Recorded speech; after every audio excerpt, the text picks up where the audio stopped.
Number 1, update tayo, farm update. Ito yung ating super bulik na multi-winner. Ginagamit natin ganador yan dito sa labas. Ito yung ating mga na-harvest.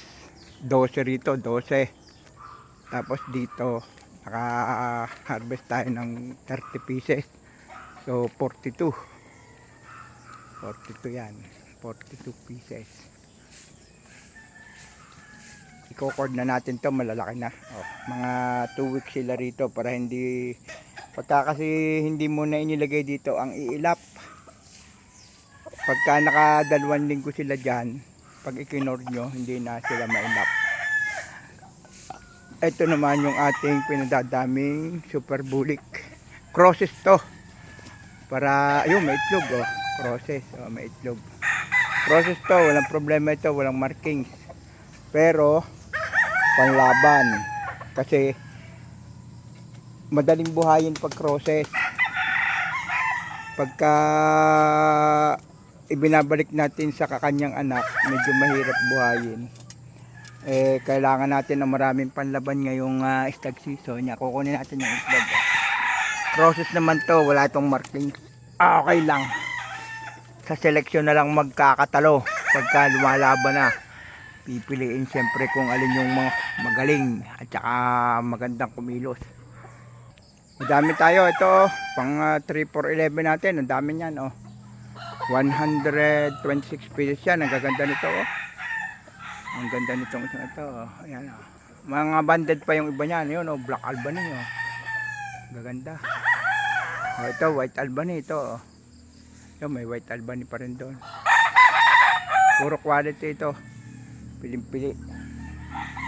Bulik, pogi. Ito naman yung mga broodcock natin sa labas. Ayan, Yung White Albany. Mapapansin nyo, White Albany, ang pinupuntahan niya, White Albany rin, Alam nila yung kalahi nila. Tama yung inahin na alpas, Naitlog to. Hindi ko na pinakikalman para mag-hen hatch siya. Ang pinupuntahan nila, yung kalahi din nila. Ito, yung ating super bulik na multi-winner. Para makita nyo ng personal, pogi, Balansing-balanse. Kita nyo naman yung paa niya, saktong-sakto, Kaya ang bilis na pumatay. Ito ay Red Albany. Tingnan nyo yung silong, ang ganda, Ganda na silong. Ito naman, stag na Black Albany. Ayan, bandad dyan. Napakaganda ng sukat. Tapos double nose siya. So, anak ito nung bali mag-ama. Ang nanay niya, anak. Ito naman yung ating White Albany. Family talaga ito. Isang buong pamilya ito. 8 inahin. Tapos ito yung ating Golden Gray na na-picture ko na nung isang araw. Ito naman sinisingle mating natin kasi puyo siya na White Albany. Kita nyo may puyo na White Albany. Ayan, sinisingle mating natin. Straight comb. Bale, ito? Maglolo. Maglolo na pala ito. Maglolo. Ito naman yung ating claret. Ito yung ating bagong bloodline. Process din ang ginagawa natin. Claret. Okay. Yellow-legged at claret yan. Madali siya makilala kasi siya, straight comb na sunog tapos puti pa. So, imposible maging yellow-legged at ang anak niya. Gawa ng kulay puti yung paa niya. Kaya pwedeng walang markings, madaling makilala.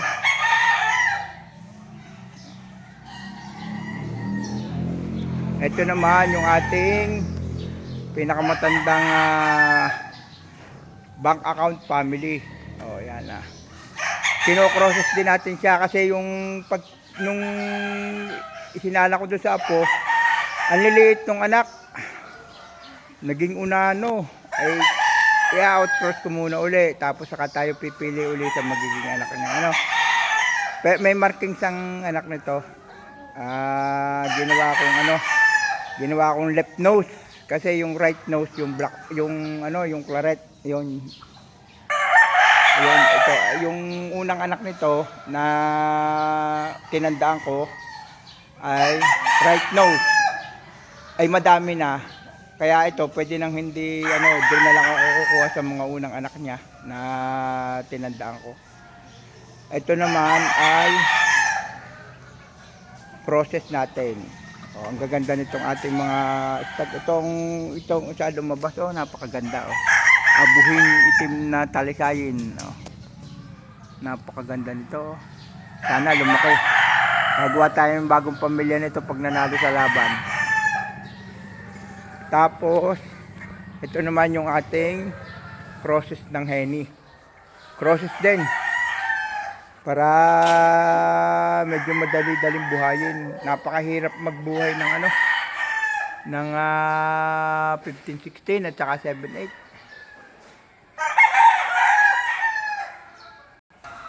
Ito yung mga incubator natin. Wala pa naman yung iba. Ito naman, dito natin inilagay yung mga pangpuro natin, yung mga pang 15-16. Ayun, oh, may laman siya, pang 15-16 yan. Ito, walang laman ito. Ito yung ating mga crosses. Dito natin inilagay yung itlog ng crosses. Kasi crosses naman sila eh. Puno ito. So, papasok ito sa local banding. Mapipisa na siya. Oh, hatching na. 300 plus yan. 300, ano yata, 315. Madami-dami yan. Lahat yan na fertile. Naalis ko na yung mabubugok. Pili-pili na yan. So, expected natin na minimum mga 280. Kung halimbawa meron pang hindi mapisa dyan, mga 280 pa siguro ang ating expected. Pinakamahina hanggang 300. Ito naman, bumili ako ng bagong incubator, setter. Ito ha. Kasi pag umitlog lahat yun, baka 3 araw lang, puno agad ito. Setter natin. Meron naman tayong gagawin na lang nating hatcher yung ibang incubator.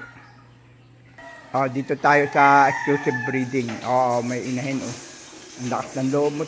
Inahin, ha. Pasok ka dito sa pugad ng mga leon. May leon. Ito si Ada Chowky. Ito ang tatay niya, Chow Chow. Ito ang nanay niya, Husky. Anong nangyari? Chowky. Yung magtatay, oh.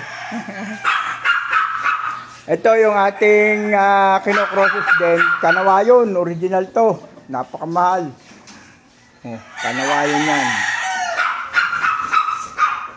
Ito naman ay Ming Dynasty Gray. Nilagay natin, dalawa yan. Crosses to, crosses. Gagawin natin dyan. Madali na tanda niya, kanawayon eh, ibang kulay. Ito yung ating Bacacon family. Kinocross natin ito sa Red Albany at saka White Albany. Ang pagkakapogi naman, oh. Ito yung ating mass production ng ito, Bacacon family ito, mass production. Yellow Leggy Dutch yan lahat. Magkakapatid. Ito naman ay to, Red Albany ito. Nakakross siya sa two-way cross ng White Albany at saka Red Albany. So, ang mangyayari dito, 7-8. 7-8 siya. Pero, may markings na yan. Tingnan natin kung anong markings. Ayun, may itlog. Ito yung ating Black Albany. Nagpuro tayo nito nung off-season kasi ating gagamiting materyales sa isang taon. Pero ngayon crosses na siya. Panlaban kasi para siguradong madami tayong mapuhay. Ito pinupuro pa natin to. Bali apo niya yung ganador niya. napakagaling kasi sa panalo nito. 8 times winner ito na hindi nasugatan. Ang daming video nito. Napalagay sa group yung iba siguro, pero yung iba hindi ko na alam. Binuburo ko kasi bumabagal ang cellphone.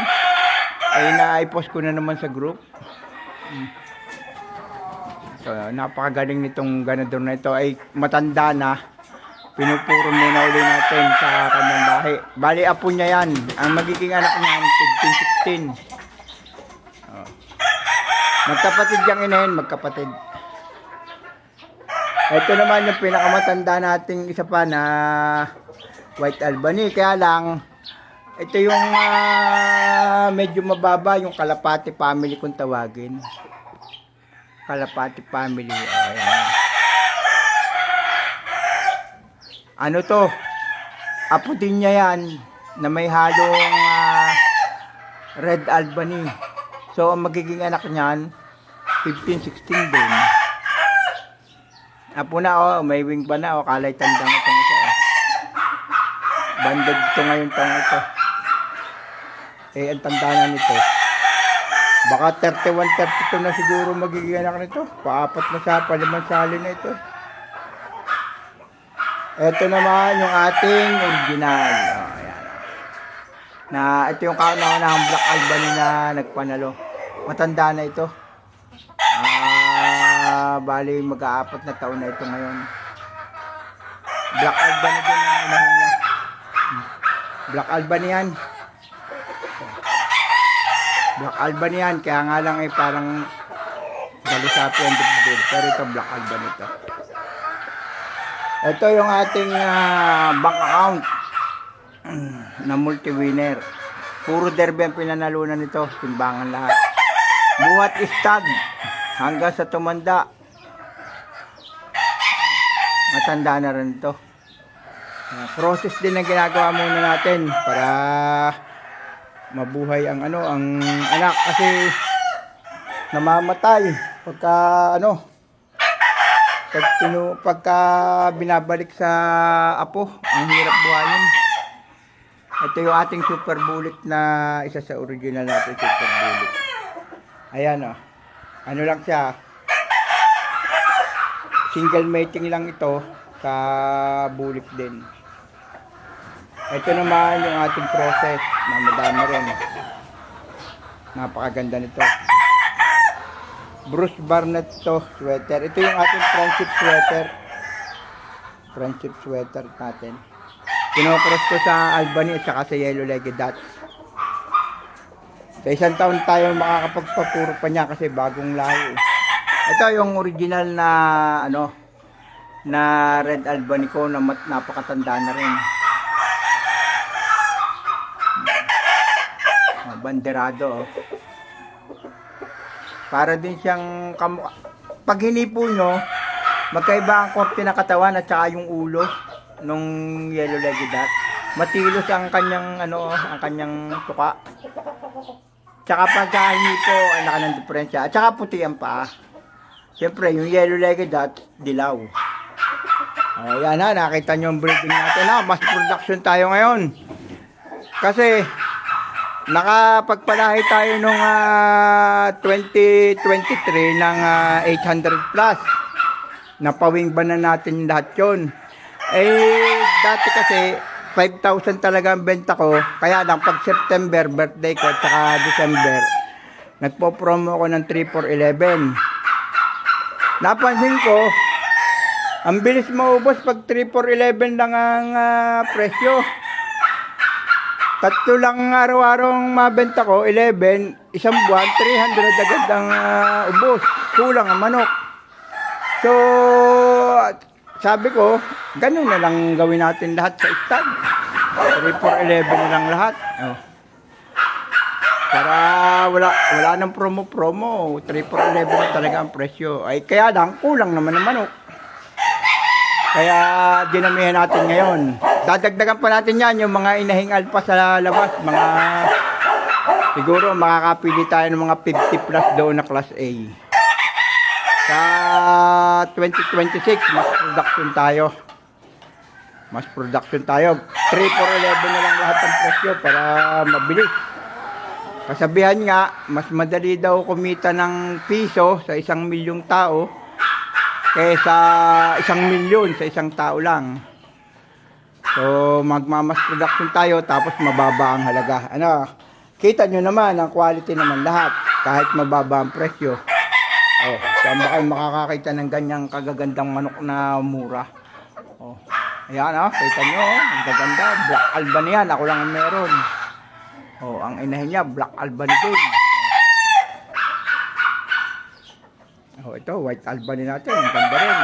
Lalo naman ito, bank account, puyo. Oh, pogi-pogi. Oh, pogi-pogi yan, multi-winner yan. Oh, thank you mga kasabong ology. Good morning. Sa ating farm update natin.